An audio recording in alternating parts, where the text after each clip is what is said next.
Well, this is me saying that it's a good day to be alive. It is 30-something degrees. Yesterday was in the 20s. Makes you appreciate the 30s. Just wanted to mention some things regards being a repairman slash contractor, if you want to call it that, is that you get people that are capable of paying but do not. Sorry about all that bounce around. And times are always tough for different people for different reasons, or maybe they just don't like what they saw or what they thought they would get for the money that they paid. Either way, I've had that happen to me 3 times in 30 years. All 3 of them were from out of state, and I guess they figured they can not have to worry about the mess that they leave behind because they don't live there. I don't know. Either way, each person has their reason for not being happy.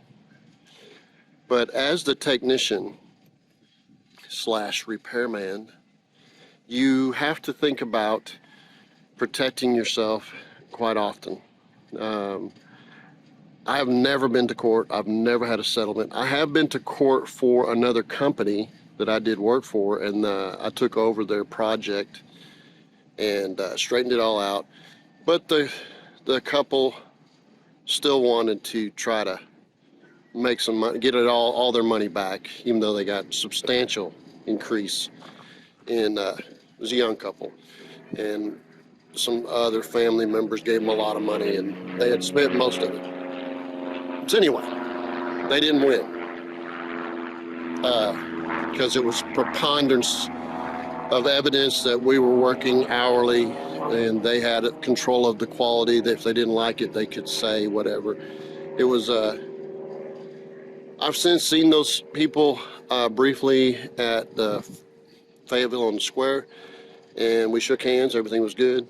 They're now 15 years older. They recognize me. I don't recognize me from a long time ago, and that's the way I would like it. I would like people to be happy in the long haul. And then there was another lady that had a fantastic historic home, did a lot of work on it near the square, and she just said she wasn't going to pay me. She had no problem with any of the work done. She said it with somebody there with me. She just was not going to pay. So that was, I don't know, back 25 years ago, 20 years ago, somewhere there. That was 1600, something like that. That was a hard hiccup to get over. And about 3 years ago, I had a lady that her husband died, and the insurance company was going to pay like $7,000 to fix a flooded. The pressure went up and busted all the toilet lines, supply lines, and flooded the bedrooms next to the toilets and part of the kitchen and a little part of the living room.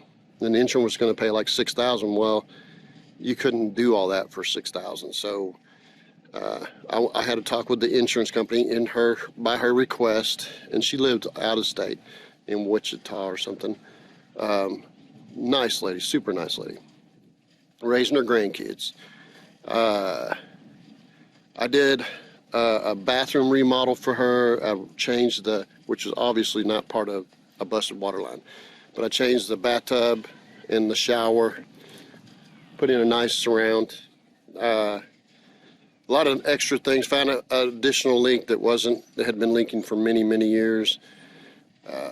Did more of the living room that was actually on the printed out estimate.